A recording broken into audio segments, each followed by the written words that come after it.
चलो भाई, lecture 2 equilibrium क्या कर रहे हैं? होमोजेनस और हेटेरोजेनस इक्विलिब्रियम क्या होता है भाई, ध्यान देना। जब आपकी किसी भी रिएक्शन में सारी गैसियस स्टेट हो या सारी लिक्विड हो सारी सॉलिड हो, वो कौन सा हो गया? होमोजेनस।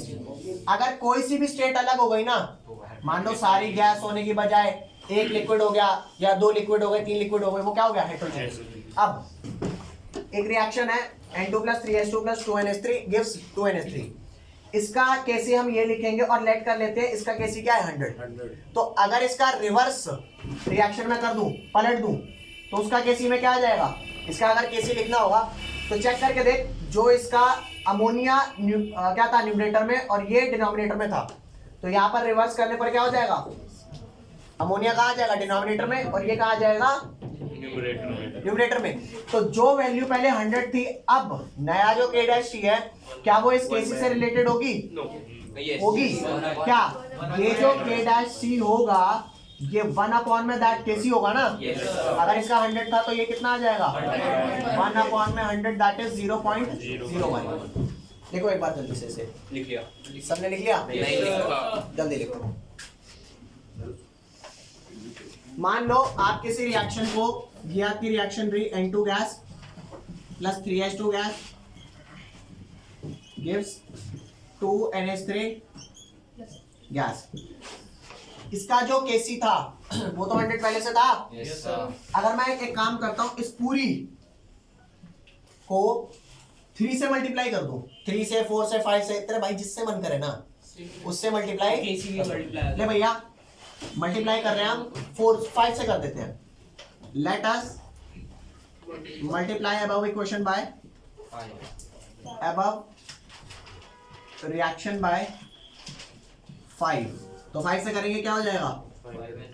अब चेक कर, ये यहाँ पर तेरा 1 है, यहाँ तेरा 3 है, यहाँ 2 है। 5 से मल्टीप्लाई करूंगा तो सब में कॉमन फैक्टर वो 5 होगा ना, जो आपने मल्टीप्लाई किया है, इररिस्पेक्टिव ऑफ यहाँ कौन से नंबर थे। अब जो नए नंबर आएंगे उनमें सब में 5 होगा एटलीस्ट, क्योंकि 5 करा है ना मल्टीप्लाई। तो चेक करिए, 5 × 15H2 + 15H2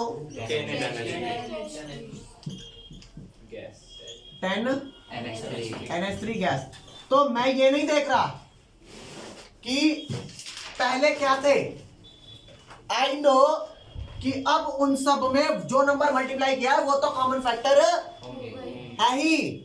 तो आ जाए इसका केसी लिख, इसके केसी को मैं K'' लिख दूं।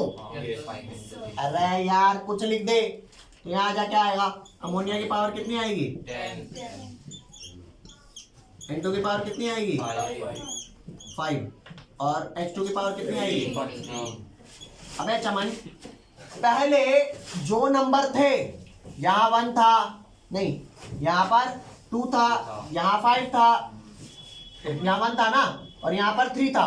तो उन सब में अगर मैं जो मैंने नंबर मल्टीप्लाई किया था वो सारा अगर हटा दूं, अरे 5 निकाल दूं, तो यहाँ क्या बचेगा? वही 2 बचेगा। यहाँ से 5 निकाल दूं, वही 1 बचेगा। यहाँ से 5 निकाल दूं, वही क्या बचेगा? बचेगा ना। तो यहाँ पर ध्यान देना, ये मैंने यूं कर दिया, NH3 स्क्वायर की होल पावर क्या? 5। N2 1 की होल पावर 5, और यहाँ पर H2 3 की होल पावर 5। तो क्या मैं कह नहीं सकता कि दिस कंप्लीट की होल पावर 5? केसी की पावर 5। हाँ, तो ये जो केसी था उस केसी की होल पावर 5 नहीं आ जाएगा जो K' है।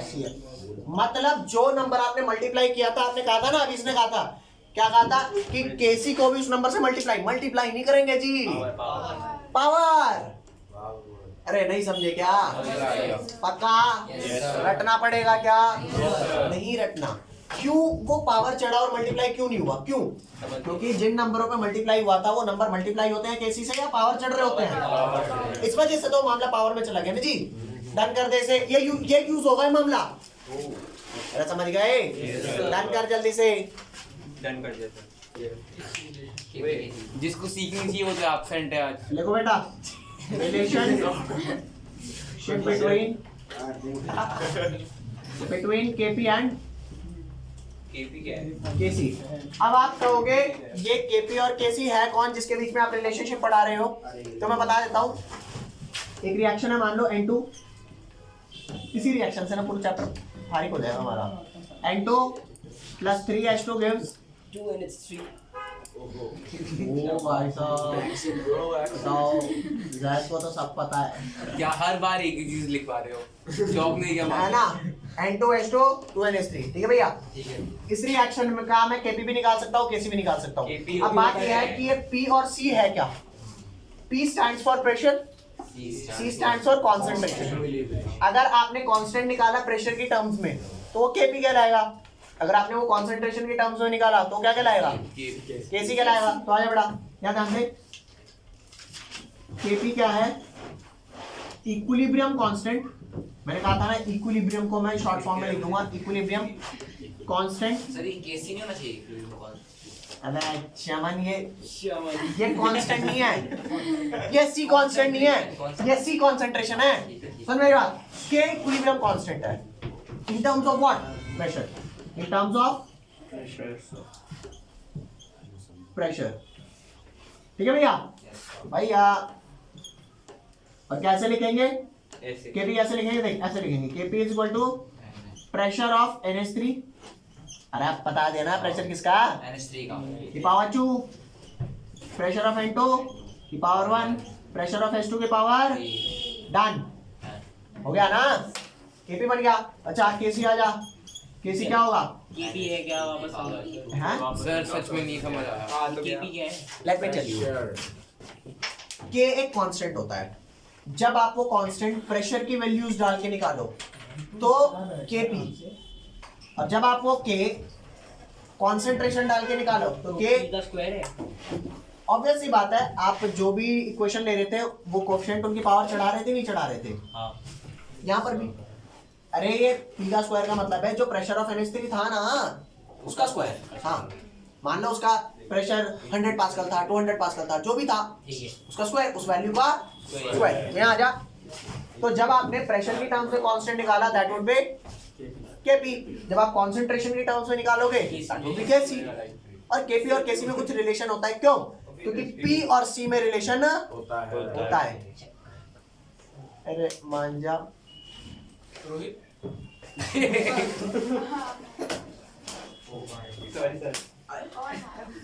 यहाँ आ जा। ये समझ आया कि नहीं आया। Kp Kc हो गया आपका क्या, equilibrium constant in terms of concentration. Now अब आप पूछोगे कंसंट्रेशन हमने कितनी सारी पढ़ी है, molarity, mass by mass, volume by volume, mole fraction, बहुत सारी। हम ज्यादातर यूज करेंगे मोलारिटी, क्योंकि मोलारिटी टेम्परेचर पर डिपेंड करती है और हमारे को टेम्परेचर का रिलेशन कंसंट्रेशन से चाहिए। मोलारिटी लेंगे तो टेम्परेचर पे डिपेंड नहीं करती। तो मेरी बात सुना भैया, जब आपको यहाँ पे प्रेशर Kp चाहिए था तो आपने प्रेशर डाला, जब आपको Kc चाहिए था तो आप क्या डालोगे, तो आप डालोगे अमोनिया की, अबे ये कॉन्सेंट्रेशन को बताता है ना यार, NH3 लिख दो, अमोनिया स्क्वायर ब्रैकेट डाल के अमोनिया लिखो, कंसंट्रेशन ऑफ अमोनिया। तो यहाँ पर ये क्या डाल गया, N2 के पावर 1 H2 के पावर 3। तो अब आपको मैं ये बताता हूँ, क्योंकि प्रेशर और कंसंट्रेशन में रिलेशन होता है ना, तो इसी वजह से Kp और Kc की वैल्यू में भी रिलेशन सर आपको ब्रैकेट नहीं लगाने, इसमें ऊपर वाले में ब्रैकेट क्यों नहीं लगाओगे, because pressure of ammonia, this is a one term, तो स्कूल में तो लगा प्रेशर ऑफ वन हमारे स्कूल में भी लगवा रहे बावले। जब कोई लॉजिक तो होगा। कहते होता P of NH3 is a single term।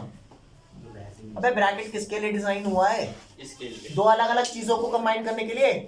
यही बात समझ यार, ये Cl है, मेरी बात सुन, ये Cl है, या क्या ब्रैकेट लगा करके स्क्वायर लिखूंगा, लिख सकते हैं, फर्क क्या पड़ रहा है। यार मेरी बात सुन, कैसे समझाऊं तुझे, तू भी वही है। ये 2 और x अलग अलग है ना, तो अगर मैं यहाँ पे डायरेक्ट स्क्वायर लिख दूं तो मतलब ये x का स्क्वायर है, 2 का नहीं है। 2x का होल स्क्वायर का मतलब है कि यहाँ पे 2 का भी स्क्वायर है, x का भी है, 4x स्क्वायर आया। तो हाँ, जब ग्रुपिंग होती है वहां ब्रैकेट लगाते हैं। This is not different thing कि P और NH3। इस हिसाब से तो तुम्हारी टीचर ये भी कहेगी साइन थीटा का होल स्क्वायर और साइन स्क्वायर थीटा ये अलग अलग चीज है। नहीं हमें आती नहीं मैथ। अलग है। सेम है तो टीचर यहाँ भी कई टीचर बोलेगी ना यहाँ पे होल स्क्वायर नहीं लगाया तो नंबर काट लूंगी। ये यहाँ तो लगता है। अरे भैंस की पूछ, जब दोनों एक ही नोटेशन है, कईयों को अब भी नहीं पता होगा। इतनी भी आड़ू नहीं है हमारे। मेरी बात सुन, मैंने कहा pressure of NH3 this is called pressure of ammonia, this is called pressure of nitrogen. जब दो अलग अलग चीजें हैं ही नहीं तो वाई ब्रैकेट तो केपी और केसी के बीच में रिलेशन करा रहा हूँ, मतलब केपी और केसी में क्या रिलेशन है ये बताता हूँ। लेफ्ट साइड मिटा दूं? पूरा ही डाल दो। केसी कैटरीना कैफ भी हो सकती है ना। कैफ की स्पेलिंग पता है क्या होती है? बस वही कुछ भी हो सकती है। कुछ नहीं हो सकता तेरा इस हिसाब से। यहाँ जा। अब आपको एक छोटी सी चीज बताता हूँ। मान लो कोई बंदा कहे कि ये पेन कितने का है, मैं बोलूँ 100/5। 100/5 का क्या डायरेक्ट 20 बोल दे? क्या नहीं भाई, मैं तो ऐसे ही बोलूँगा। इस पेन का दाम क्या है? 40/2। अरे भाई वही 20 का मतलब है। तो मेरी बात सुनना, यहाँ ध्यान आधे बंदे लेंगे भी। ये लिखा PV = NRT। हाँ ये समझाओ, ये समझ ही नहीं आ रहा है। यही समझाने के लिए आया हूँ। PV = NRT अच्छे से मैं समझाऊंगा। पहले चैप्टर से समझ रहा हूँ। दर्द है भाई इसकी बात। आया भाई साहब। भावना और क्या रहा, मेरे 70 में से 40 आ रहे हैं। क्या आए हैं। Thank you. यहाँ जा। मैंने क्या बोला? PV = NRT को सबसे पहले बोलते क्या है? पहले आपको रिपोर्ट कार्ड दिखाऊंगा पहले। इसको बोलते हैं, नशे में था, चेक कर सकते अब फर्जी स्कूलों में मिल जाता है। Ideal gas. Ideal gas equation. हाँ आइडियल गैस इक्वेशन बोलते हैं इसको। हाँ। अब इस आइडियल गैस इक्वेशन में चेक करते हैं क्या कोई रिलेशन प्रेशर और कंसंट्रेशन का देता है। अगर देता हुआ तो उसका भी समझिए ना, बताता हूँ। यहाँ पे P आपका होता है प्रेशर ऑफ गैस। अबे क्या लिखा है ये P नहीं लिखा, प्रेशर लिखा है। Pressure of volume, number of moles, ये सब गैस के हैं। R एक होता है यूनिवर्सल गैस कॉन्सेंट्रेशन। इसकी बहुत गंदी वैल्यू होती है ना। 8.3 बहुत प्यारी वैल्यू है इसकी, समझाऊंगा। हर यूनिट के साथ अलग वैल्यू है। T आपका टेम्परेचर है इन केल्विन, टेम्परेचर इन क्या ओके ओके। तो यहाँ पर ध्यान देना। अब रिलेशन समझा रहा भाई। आपने मोलारिटी पढ़ी है नहीं पढ़ी? मोलारिटी हमने पढ़ी है क्या? Number of moles of what? Solute solute upon में volume of solution in litre. तो अगर मैं मान करके चलूं कि हाँ मैं number of moles of solute की बात कर रहा हूँ, volume of solution in litre की बात कर रहा हूँ, तो n number of moles upon में वॉल्यूम क्या कहलाएगा? मोलारिटी कहलाएगी नहीं कहलाएगी? अरे बोलो। मान लो किसी के 10 मोल थे 2 लीटर में डले, तो 10/2 कितना हो गया? 5। तो 5 मोलर सॉल्यूशन हो गया, तो कॉन्सेंट्रेशन 5 आई। अरे बाप दे, कुल मिला के n और v की वैल्यू पता लगेगी तो मेरे को मोलारिटी पता लग जाएगी। अरे बोल दे। तो इस n/v को कई लोग mv बोल देते हैं, कई लोग इसी को c भी बोल देते हैं। c for concentration. अरे इतना बुरा मानने की जरूरत नहीं है। अच्छा मैं तो m ही बोलूंगा, बोल ले m, c बोल ले। नहीं आ रही समझ? हम सी बोलेंगे, ज्यादा बढ़िया है ना? मेरी बात सुनना भाई, मेरी बात सुन। ये जो PV = NRT है, PV = NRT, अगर V को उठा के इधर डिवाइड कर दूं, P = N/V RT, तो N/V क्या हो जाएगा बेटा? हो गया ना C? अरे बोलते। तो बात सुन मेरी, P = CRT। मजा आ गया। कैसे? ये बात देख। मान ले किसी ने किसी बंदे को कहा KP निकालना है। क्या निकालना है? KP ओके तो एक रिएक्शन है जिसका KP निकालना है, तो मेरे को प्रेशर चाहिए ना सबकी। और अंदर कहेगा ला भाई प्रेशर दो तभी तो दूंगा KP। कह रहा नहीं जी मैं नहीं देता प्रेशर, मैं तो तुम्हें कंसंट्रेशन दूंगा। कोई ना बावड़े, सी दे दे। क्या है निकालेंगे? अरे सी तो दे दे। कैसे निकालूंगा P? RT multiply. बोल दे भैया, इसका प्राइस तो बता दो। 100/2 रहने दे 100/2 कितना? 50। ये तू तभी बता पाएगा जब तेरे को डिवीजन आती होगी। अगर तेरे को सी दिया है, तेरे को पी पता करना है, तेरे को ये रिलेशन नहीं पता ना, तेरे से नहीं निकलने का। अब तू कहेगा मेरे से तो सही में नहीं निकलने का, मेरे को तो आर की वैल्यू ही नहीं पता, वो मैं बताऊंगा। लेवल चेक हो रहा यही चेपू ये यही बात समझ आ रही है भाई। तेरे को पी निकालना है, सी गिवन है, आर टी मल्टीप्लाई और कितनी है ध्यान दे। ए भाई भाई रे ये अभी मैं क्या कर रहा हूँ, इसको पहले समझा रहा हूँ बेसिक को, समझ गया? तो मान ले तेरे को प्रेशर ऑफ अमोनिया चाहिए, तो क्या करेगा?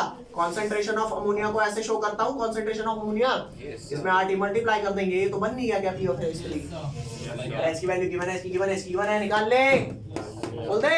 यस सर ओ भाई कोई है ऐसा जिसे समझ ना आ रहा हो? मेरे आ नहीं रहा लेकिन मैं बोलूंगा नहीं। बोल आ रहा है? और कोई ऐसा? ले अब आ जा, अब तेरे को कराता हूं इनके बीच में रिलेशनशिप को, है ना? मस्त पहले लिखने तो लिखा नहीं है सब। ले जल्दी लिखे से। तो भाई अभी तक मैंने आपको सिर्फ ये बताया केपी क्या है, केसी क्या है। Yes sir. और अगर सी की वन हो तो पी कैसे निकालेंगे? सी में क्या करेंगे? R T multiply. Yes. और अगर पी की वन हो तो सी कैसे निकालेंगे? R T divide. Is that clear?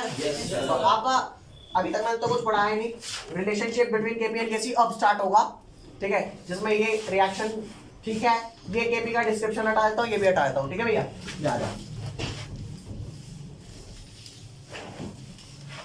तो सारा मैंने हटा दिया।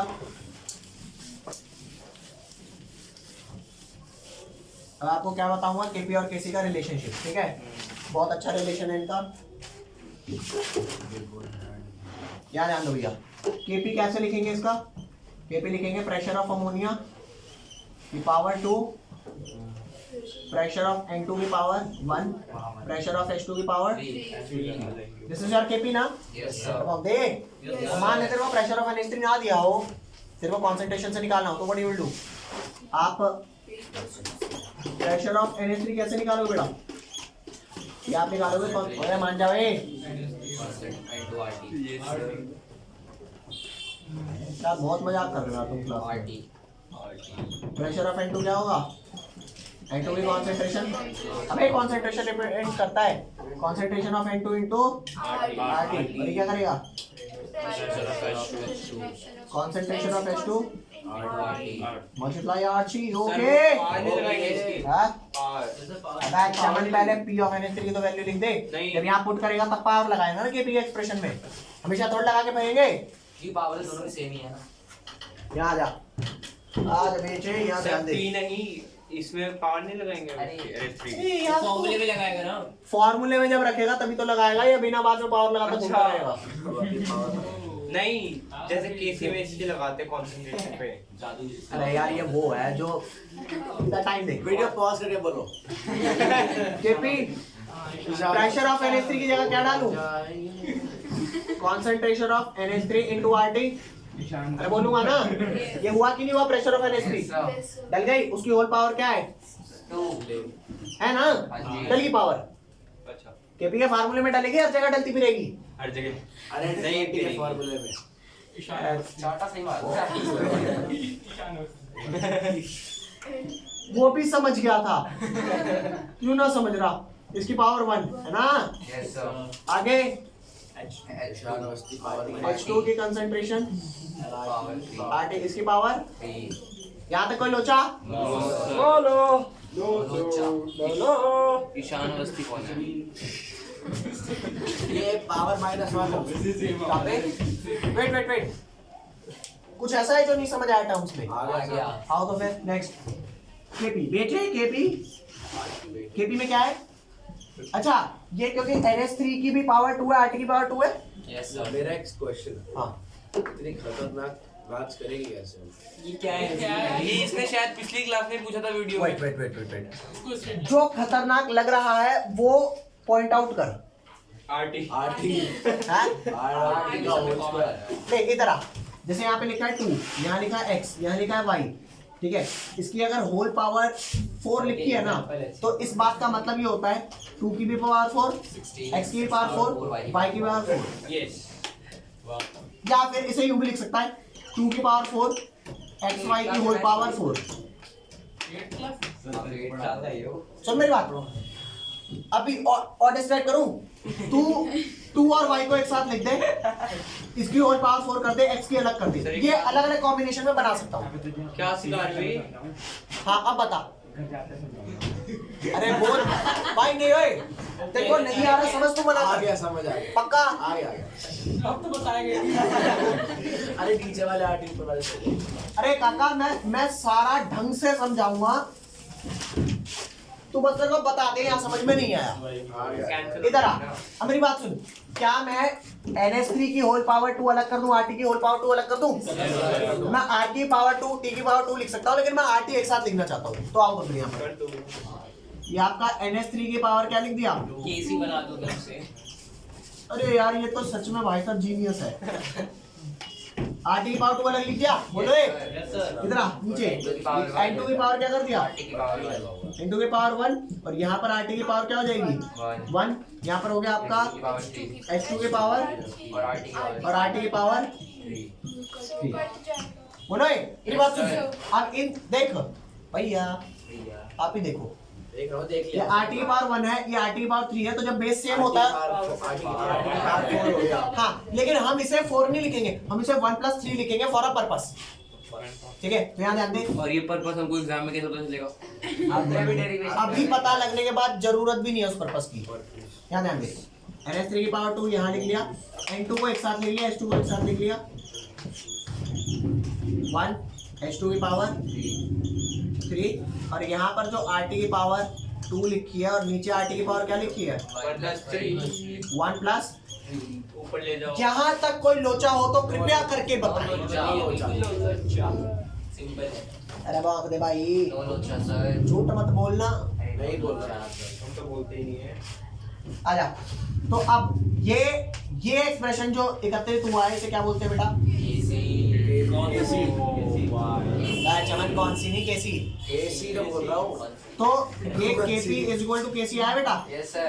और ये जो है, ये RT की पावर चेक करके देख, ऊपर वाला जो होता है, अगर बेस सेम हो, डिवाइड हो रहा हो, तो पावर माइनस हो जाती है। -2 सर इतनी मैथ्स आती है 2 - 1 + 3। Now listen, sir. ये जो पावर थी, जो पहले जो ऊपर थी, वो सारी प्रोडक्ट्स की पावर थी। Yes sir. अरे माइनस रिएक्टेंट की पावर। भाई, मुझे फिलहाल इस बात से कोई मतलब नहीं है या कितने प्रोडक्ट है, फिलहाल कितने हैं या कितने रिएक्टेंट है, तो चेक करके देखना। प्रोडक्ट वाला ऊपर आया, रिएक्टेंट वाले सारे क्वेश्चन नीचे आए, तो प्रोडक्ट माइनस सारे रिएक्टेंट करे कि नहीं करे? नंबर ऑफ मोल, ओए number of moles of product लिखा है यहाँ पर, minus number of moles of सारे रिएक्टेंट। बोल दे। तो याद ध्यान दे, ये जो मेरा number of moles of product minus number of moles of reactant है, इसको मैं लिख सकता हूँ change in number of mole. अरे सिंपल सी बात है, रिएक्टेंट से प्रोडक्ट में क्या कितना चेंज आया? 1 + 3 4 था, 4 से 2 हो गया, -2 का चेंज आया ना, तो कैसे निकला -2 का चेंज? 2 माइनस में 1 + 3। 1 + 3। अरे बाप दे, यस सर। पक्का? Yes sir. हाँ, तो फिर तो मैं लिखूं ना यहाँ पे डेल्टा n। अच्छा, बस एक छोटी सी बात लिखता हूँ यहाँ पे, जो आप डेल्टा n लिख रहे हो ना, आउटरो आ गया। Consider only gaseous species. Yes solid का वन। बोले सर, थर्मोडायनामिक्स में भी तो था। इसका रीजन क्या है सर? रीजन क्या है? दोबारा बताना सर, यहाँ का। मैंने ये कहा कि जब भी आप इक्विलिब्रियम करते हो, आप नहीं, इक्विलिब्रियम आप पढ़ते हो, तो आप उसमें गैसियस सब्सटेंस को ही इज्जत देना, सॉलिड को नहीं, लिक्विड को लेकिन सर ऐसा कंसीडर करना। ऐसा क्यों? क्योंकि वो भी बताऊंगा, फिलहाल के लिए अभी ये याद रखो कि ये जो डेल्टा n आया है ना, consider here only gaseous molecule. क्योंकि गैस के मॉलिक्यूल्स को क्या ये सारे गैसियस हैं? ना चलो पहले बाद में पढ़ लेंगे। वीडियो तो मैंने आपको क्या बताया कि NP ऊपर प्रोडक्ट के मोल्स थे ना, ये प्रोडक्ट के मोल्स थे, और ये किसके मोल्स थे? रिएक्टेंट के। बस मैं यहाँ पे NP - NR को डेल्टा n ना लिखे, डेल्टा NG लिख रहा हूँ। G सबस्क्रिप्ट में है इसके, ठीक है। G stands for gaseous species. Consider only gaseous species, ठीक है, कंसीडर ओनली gaseous species, ठीक है, on both side that is reactant and product. सिर्फ गैशियस स्पीशीज का ध्यान देना। तो कुल मिला के मेरा फार्मूला क्या निकला, ये जो मेरा फार्मूला था, ये फार्मूला निकला Kp is equal to Kc RT की पावर क्या बेटा, RT की power delta Ng। Is that clear? अरे वो डेल्टा Ng तो -2 डल जाएगा ना। So this is your formula. यही बात समझ दे। यू डेरिवेशन आवे पेपर में 2 मार्क्स की, बस और क्या 30-35 सर इसको लेट कर देगा चार्ज क्यों हाँ? ओए इसका नाम ओए सर घर ये सर ने कैसी आरो बनाई है। अगला लिखो प्रेडिक्टिंग द कोफिशिएंट लिख दिया मैंने। Direction of reaction.